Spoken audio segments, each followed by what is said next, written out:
এ যুবকেরা, আজ তোমরা কোন নেতার মাহফিলে এসেছো? কার আলোচনা শুনতে এসেছো? মুখটা তো আব্বাস সিদ্দিকীর, কিন্তু কার কথা বলবে? কোন নেতার কথা বলবে? কার মাওলুদ শরীফ বানাতে বসেছো? একটু শুনে রেখে দাও, এই রকম নেতা দুনিয়া আসেনি, আর আসবে না। শিশুবেলায় তখন হুজুর আমার বিছানাতে শুয়ে রয়েছে, আকাশে চাঁদ উঠেছে, নবী আমার সুন্দর চাঁদের দিকে নূরের আগুনটাকে তুলে যখনই ডান দিকে ইশারা করে, রাসূলুল্লাহর ইশারায় যেমন করে চাঁদটা ডান দিকে যায়, রাসূলুল্লাহ যখন বাঁ দিকে ইশারা করে চাঁদটাও বাঁ দিকে যায়। অর্থাৎ শিশু নবীর আগুনের ইশারা আমার চাঁদও গোলামীর পরিচয় দেয়। আল্লাহু আকবার, আল্লাহু আকবার। আমার তাকবীর দিতে হবে না। জশ্নে ঈদে মিলাদুন নবী বলুন জিন্দাবাদ, জশ্নে ঈদে মিলাদুন নবী বলুন জিন্দাবাদ, নবী পাক সাল্লাল্লাহু আলাইহি সাল্লামের আগমন দিবস বলুন জিন্দাবাদ, নারী দিবে। এই নেতা ছেড়ে দেবেন? বলুন না, ছেড়ে দেন। দুনিয়ায় ওই বললাম ঈসা নবী চলে যাওয়ার পরে শয়তান ফাঁকা মাঠ পেয়ে সব লোকেদের ঘরে ঈসা নবী থেকে সরিয়ে, আল্লাহ থেকে সরিয়ে তার মুরিদ করে নিয়েছিল। আজও শয়তান অনেক বক্তাকে, মৌলী সাহেবকে, পীর সাহেবকে, পীরজাদাকে, মুফতিকে, মৌলানাকে বা অনেক সাধারণ লোককে পয়সা দিয়ে সব চালা ফিট করে রেখেছে। তাদেরও কাজ ঘুরিয়ে ফিরিয়ে শুধুমাত্র আমার রসুলের প্রেমিক গুলোকে শয়তানের মুরিদ বানানো। করছে না, করে না। এখন আকাশে তো মেঘলা মেঘলা ভাব হচ্ছে গো, পানি হলে পালাবে না তো? যদি পালাবার হয় আগে চলে যাবে। কেন আমি ওই কাপুরুষ মুসলমানকে নিয়ে চলতে রাজি নয় যে মোহাম্মদ রসুলের নাম যেখানে আলোচনা হয় ওই মাহফিল ছেড়ে দিয়ে পালায়। বললাম তাহলে আগে চলে যাও। কারণ আল্লাহর পরীক্ষা হতে পারে, আল্লাহ বিভিন্ন দিকে পরীক্ষা করে, বিভিন্ন দিক দিয়ে পরীক্ষা করে। হঠাৎ করে হুড়মুড় করে পানি দিয়ে চারিদিকে বাস ফাঁস ফেলে চেক করে দেখতে পারে ঠিক আছে কিনা, করতে পারে। সেই জায়গায় আমি ওই রকম লোককে ভাই পছন্দ করি না। কারণ আমরা জন্মেছি শুধুমাত্র মুহাম্মদ সাল্লাল্লাহু আলাইহি ওয়াসাল্লামের গোলামি করব, আল্লাহর দাসত্ব করব, তাই জোরে বলুন সুবহানাল্লাহ। অন্য কোনো কারণে আমাদের জন্ম হয়নি। ভুল বললাম? আরে আমার নবী পাকের চাচা যান হযরত আব্বাস রাদিয়াল্লাহু তাআলা হুজুর আমার রোজ করতে লেগেছে, এ নবী সাহাবা শুনে রেখে দাও, এই মাসের 12 তারিখে আমার নবী এসেছিল। তিনি কত বড় শাহিনশাহ ছিলেন, বাদশা ছিলেন, কি সম্মান কি মর্যাদা ছিলেন। বাবারা, আম্মা আমিনা বলতে লেগেছে আমি ঘুমিয়েছিলাম, হঠাৎ করে খবের মধ্যে একটা যুবককে দেখতে পেলাম। আমার শরীরটা এমন করে ভয়ে ঘাবড়ে গেলাম, ঘুমটা ভেঙে গেল, চোখটা খুলে দেখলাম যে বাচ্চা, যে যুবকটা খবে দেখতেছিলাম, ওই যুবকটা আমার ঘরের মধ্যে দাঁড়িয়ে আছে। আমি আমিনা ঘাবড়ানো দেখে ওই যুবকটা আমাকে বলতে লাগলো, মা আমিনা আপনি ঘাবড়াবেন না। আমাকে মা বলে সম্বোধন করাতে আমার ঘাবড়ানোটা কমে গেল। ওই সময় যুবকটা বলেছিল, মা আমিনা রে, আমি দুনিয়ার কোন পুরুষ নয়, মানব আকারে দুনিয়ায় এসেছি আপনাকে মেসেজ দিবার জন্য। ও মা আমিনা, আমি হলাম আল্লাহ পাকের ফেরেশতা হযরত জিবরাইল আলাইহিস সালাম। আল্লাহ আমাকে পাঠিয়েছে। এ মা আমিনা রে, খুশি সংবাদ দিতে মা আমিনা, তোমার গর্বে কে আছো জানো? আম্মা আমিনা বললেন, না জানি না। ও মা আমিনা, যার উম্মত হওয়ার জন্য ঈসা নবী দোয়া চেয়েছিল, যার উম্মত হওয়ার জন্য তামাম নবীরা দোয়া চেয়েছিল, ও মা আমিনা রে, তোমার গর্ভে আল্লাহ পাকের দোস্ত রয়েছে। এইভাবে আলোচনা করছে, সবাই শুনছে, খুশি হচ্ছে। আচ্ছা, আপনারা খুশি হচ্ছেন? একই নবীর কথা তো একই কথা, আবার পরের বছর যে নিয়ে আসেন আমি তো এই কথাই বলবো। খুশি হচ্ছেন? ঠিক বলছেন। আচ্ছা, আপনার অন্তরের খবর তো আমি জানি না, কে জানে? আল্লাহকে সাক্ষী রেখে বলছি, যার কুদরতি হাতে আব্বাস সিদ্দিকীর জান আছে, যার যার দিল আমার নবীর কথা শুনে খুশি হচ্ছে, আল্লাহর কসম তাকে তাকে আল্লাহ জান্নাত দেবে। জোরে বলুন সুবহানাল্লাহ, আরো জোরে বলুন নারে তাকবীর। আল্লাহ জান্নাত করেছে শুধুমাত্র তার দোস্তের জন্য। জোরে বলুন সুবহানাল্লাহ। সব কায়নাত তৈরি করেছে আল্লাহ। কে তৈরি করেছে? আর মুহাম্মদ সাল্লাল্লাহু আলাইহি সাল্লামকে আল্লাহ তার সৃষ্টির উপরে পাওয়ার নামা দিয়েছে। তার সৃষ্টির উপরে আল্লাহ রাসূলকে বন্টন করার, ভাগ করার, জনগণকে দিবার অধিকার আমার রাসূলকে আল্লাহ দিয়েছে। জোরে বলুন সুবহানাল্লাহ। তাহলে সৃষ্টি মালিক হলেন আল্লাহ, আর বন্টন করার পাওয়ার হলো রাসূলুল্লাহ। জোরে বলুন সুবহানাল্লাহ। আমাকে ভুল বুঝছেন না, আমি আমার বাপের কথা বলতেছি নি, আল্লাহর কথাই বলছি, রাসূলের কথাই বলছি। আরে এইভাবে আমার নেতার আলোচনা করতেছিল, বলতে গেলে অনেক সময় লেগে যাবে। এই সময় আমার নবী তাসরিফ নিয়ে আসেন ওই মাহফিলে। আমার নেতাকে দেখে রাসূলুল্লাহ চাচা সবাই দাঁড়িয়ে গেল, দাঁড়িয়ে তাজিম করে সালাম দিল। আল্লাহ নবীকে আহ্বান জানালো, ইয়া রাসূলুল্লাহ হাবিবাল্লাহ, আপনার মাওলুদ শরীফ বানাচ্ছি, হুজুর আপনি মাহফিলে এসে বসে যান। আল্লাহ নবী বলেছিলেন, আমার সাহাবারা ও আমার চাচারা দিয়ে আব্বা, আমি রাসূল যা দেখি আপনারা তা দেখতে পান না। আমি নবী অবশ্যই আপনাদের মাহফিলে বসবো, আমি আপনাদের মাহফিলে আসবো। কেন? আল্লাহ আমাকে দেখাতে লেগেছে আপনাদের এই মাহফিলে আপনারা শুধু বসে আছেন তা নয়, আপনাদের মাহফিলে আল্লাহ পাকের হাজারো কোটি রহমতের ফেরেশতা নাজিল হয়ে গেছে। আল্লাহ নবী এটা বলে শান্ত হন না। এ আমার সাহাবারা শুনে রেখে দেয়, আমি নবী আমার আগমনের মওলুদ করছে, আমার শিশুবেলার আলোচনা মাহফিল করছে, আমার আগমনের জলসা করতে লেগেছে। আমি নবী জানিয়ে দিই, আমার মওলুদ শরীফ যারা বানাবে, আমার মওলুদকে পেয়ার করবে, আমার মওলুদের সম্মান দেবে, আমার মওলুদের তাজিম করবে, আমার মওলুদে এসে বসবে, আমার মওলুদকে পেয়ার করবে, আমার মওলুদের শরীক হবে, আমি নবী পাক জানিয়ে দিলাম, ওয়াজাবাত লাহু শাফাতি। কাল কিয়ামতের কঠিন মাহশরের দিনে, যেদিন বাপ ছেলের হবে না, ছেলে বাপের হবে না, মা মেয়ের হবে না, মেয়ে মায়ের হবে না, কেউ কারো হবে না, যেদিন নফসি নফসি করতে থাকবে, মাথার এক বিরুদ্ধে লেখাত উপরে সূর্যকে আল্লাহ নামিয়ে দেবে, জমিনটা লোহা থেকে গরম হয়ে যাবে। যেমন লোহাই লোহা গরম দিলে, আগুনে লোহা দিলে পুরে পুরে লাল হয়ে যায়, জমিনটা সূর্যের তাপে লাল হয়ে যাবে।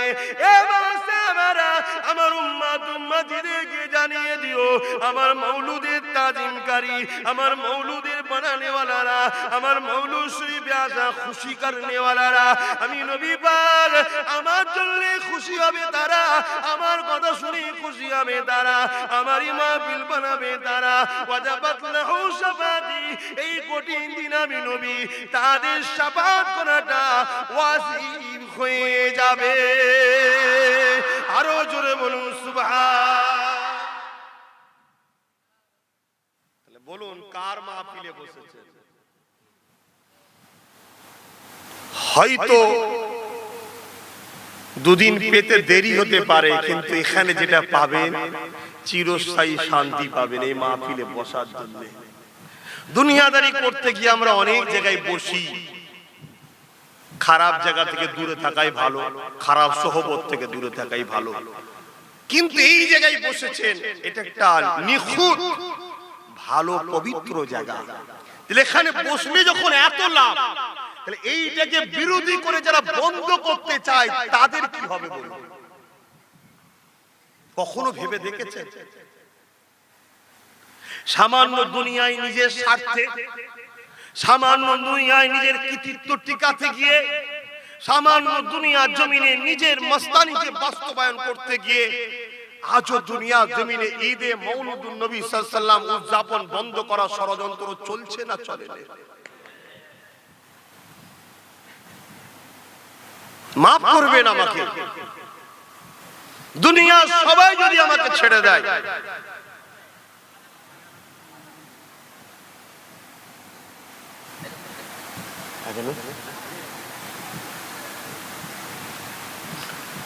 কতক্ষণ হবে মাহফিল? না আমি কতক্ষণ করব? নামাজ পড়বো না? নামাজটা পড়লে মগর হবে, আগে পড়তে হবে না, ওটা ভাই বলুন কতক্ষণ হবে? আসর তো আজকে শেষ 5টা 4 মনে হয়, 4:45 পর্যন্ত হবে। বসুন তাহলে 4:45 পর্যন্ত হবে, তারপর এখানে নামাজ পড়ব।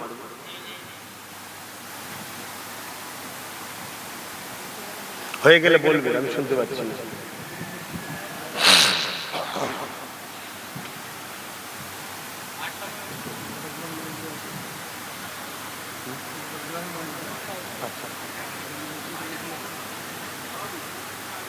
না দরকার মাইকটা বন্ধ করতে হবে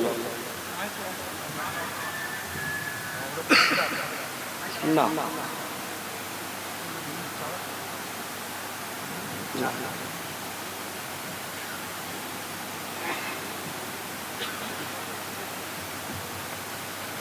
হয়ে গেছে, দাও চালিয়ে দাও। হয়ে গেছে, হয়ে গেছে, চালিয়ে দাও। নামাজ পড়াই হয় মসজিদে 4টের সময় আবার বন্ধ করে দেবো, 10-15 মিনিট পরে আবার চালু। দরুদ শরীফ আল্লাহুম্মা সাল্লি আলা।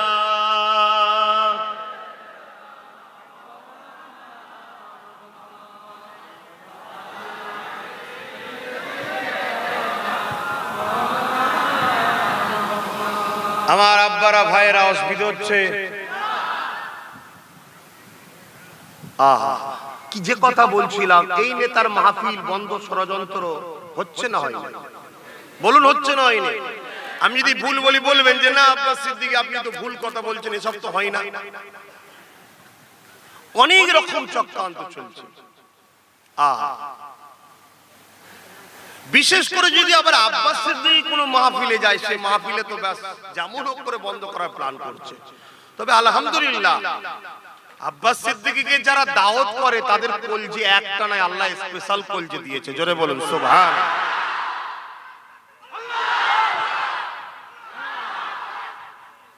কেন আমি জানি, তারা আব্বাস সিদ্দিকীটা বড় ফ্যাক্ট নয়, ফ্যাক্ট হচ্ছে আব্বাস সিদ্দিকী রাসূলের গোলামি করে, নবীর কথা বলে, এটাই হলো বড় ফ্যাক্ট। ঠিক না বেটি?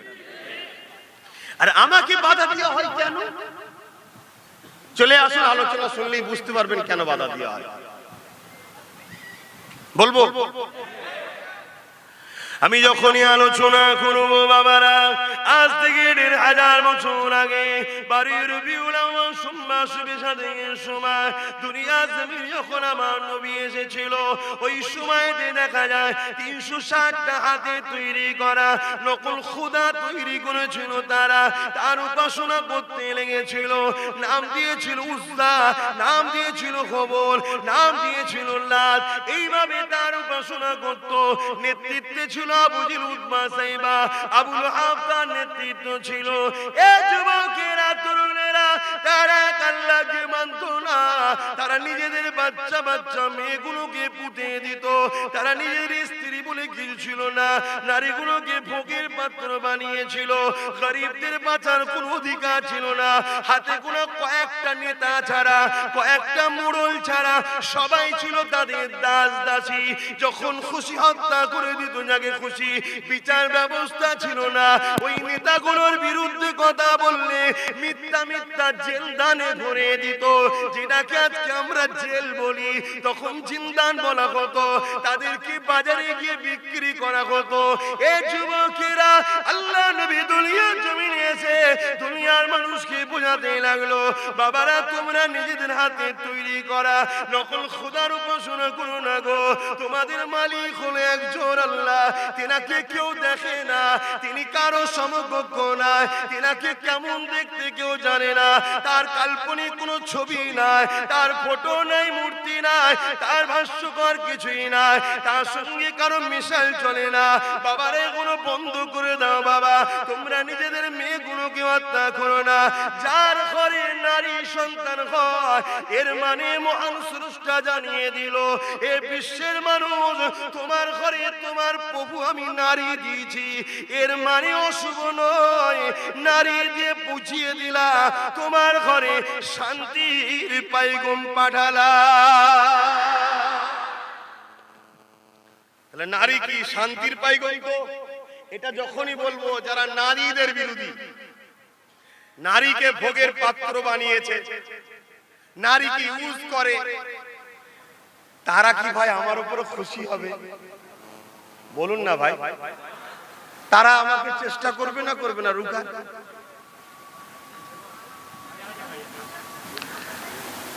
আপনাদের মহল্লায় শরিয়াতের হুকুম হলো নিজের মহল্লা, কেন এখন এটা আদিম যুগ নয়, বর্তমান সময়ে ফজরের সময় দেখবেন 10 মাইল দূরে রাজারও মাইক আছে, ওই জন্য শরিয়াতের মাসলা হলো নিজের মহল্লা রাজা। আবার এটা ফতোয়া দেবেন না। যারা এক কোরআন, এক প্রভু, এক নবী, এরপরও আমাদের পথে ইখতিলাফ, দেখে শিক্ষালীন কিছু কিছু জিনিস। তাহলে আমার বিরোধী কেন হচ্ছে বুঝতে পারছেন তো ভাই? যারা নারীদের ঘরে বিহায়াপনার দিকে নিয়ে যেতে যায়, যারা নারীদের ঘরে বেপরদা করতে চায়, যারা নারীদের ঘরে ভোগের পাত্র বানাতে চায়, তাদের বিরুদ্ধে আমার রাসূল ছিল। নারীদের ঘরে মর্যাদা দিবার জন্য রাসূল এসেছিলেন। যে সময়ে নারীদের জ্যান্ত পুঁতে দেওয়া হতো, রাসূল বললেন নারী যদি কারো ঘরে জন্ম হয় তার মানে রহমত ও শান্তির পাইগম মহান রব্বুল আলামিন দিল। জোরে বলুন সুবহানাল্লাহ। যে সময়ে নারীদের কোনো মর্যাদা ছিল না, রাসূল পাক সাল্লাল্লাহু আলাইহি ওয়াসাল্লাম তিনি বলে দিলেন, বাবারা এক মানুষ জিজ্ঞাসা করছে, হুজুর আমার উপরে সবথেকে হক কার বেশি? রাসূল বলছেন তোমার মায়ের। তারপরে কার? তোমার মায়ের। তারপরে কার? তোমার মায়ের। তারপরে কার? তোমার বাপের। যে সময় নারীর কোনো মর্যাদাই ছিল না, আল্লাহ রাসূল এসে কি বললেন? নারীর মর্যাদা, মা তো নারীর জাত রে বাবা, নারী তো নাকি, তার মর্যাদাকে 3 গুণ দিলেন। জোরে বলুন সুবহানাল্লাহ। কিছু মানুষের ভুল ধারণা আছে ইসলাম নারীকে ছোট করেছে। আরে অশিক্ষিত, মূর্খ, বর্বর, জ্ঞান যে বিষয়ে থাকে না সেই বিষয়ে জ্ঞান অন্বেষণ করতে হয়, জ্ঞান অর্জন করতে হয়, না জেনে কথা বলতে নাই। ইসলাম নারীকে মর্যাদা দিয়েছে অনেক। বলছেন না দেয়নি কেন? নারীর বাপের সম্পত্তি হাফ পায়, ভাই ফুল পায়। কিন্তু এই মূর্খগুলো একবারও দেখলো না নারী শুধু, পুরুষ শুধু বাপের সম্পত্তির ভাগ পায়, নারী কিন্তু বাপের থেকে পায়, মায়ের থেকে পায়, স্বামীর থেকে পায়, ছেলের থেকে পায়। কথা বুঝে আসছে না? বলে কত দিক দিয়ে পাচ্ছে, এটাকে কিন্তু আলোচনা করে না। তাহলে আজকে এই কথাগুলো যখনই বলবো, তখন যারা ইসলামের দুশমন তারা আমাকে রুখতে চাইবে না, চাইবে না। মানে ইসলামের দুশমন মানে যে সে দাড়ি চাচা হবে এমনটা নয়, দাড়িওয়ালাও হতে পারে। ইসলামের দুশমন মানে যে প্যান্ট শার্টওয়ালাই হবে এমনটা নয়, পুরো ফেরেশতাদের মধ্যে আল্লাহওয়ালা হয়ে ঘুরতেও পারে। এবার এইটা যখনই বলে দিই সমস্যা হবে না, হবে না, তাহলে বলে নাই বাদ দিন, ধোকায় পড়ে তোমরা বিপদে পড়ো। কি গো খারাপ লাগছে? এই জন্য সমস্যা। সমস্যা কোথায়? না আব্বাস সিদ্দিক ওয়াজ করতে করতে বলে, কি বলে? আল্লাহ নবী কলেমা প্রচারের পরে নবী আমার সর্বপ্রথম যে আন্দোলনটা করেছিল, ওই আন্দোলন হলো শিশুদের অধিকার, নারীদের অধিকার। এই রাজনীতি শুরু করে দিয়েছে। কিছু মানুষ বলে না বলে হে যুবকেরা, তরুণেরা, হে নবী পাকের প্রেমিকেরা, আল্লাহ নবী শিশুদের অধিকারের জন্য লড়াই করেছে, আল্লাহ নবী নারীদের অধিকারের জন্য লড়াই করেছে, আল্লাহ নবী কৃষকদের জন্য, দিন মজুরদের জন্য, গরিবদের খেটে খাওয়া মানুষদের জন্য লড়াই করেছে। আল্লাহ নবী আইন করে দিয়ে গেছে, এ বিশ্বের মানুষেরা আমাকে যারা ভালোবাসবে, তোমাদের যারা দিন মজুরি করবে, লেবারি করবে, তোমাদের কাজ কারবার করে দেবে, তাদের খাটনির পরে গায়ের ঘামটা শুকোবার আগে তার পারিশ্রমিকটা দিয়ে দিতে হবে, তার পারিশ্রমিক ঘাম শুকোবার আগে দিতে হবে। আল্লাহ নবী এই শিক্ষা দিয়েছে। যারা গরিবদের ঘরে লোটে, ভ্যানওয়ালার পয়সা ঝেড়ে খায়,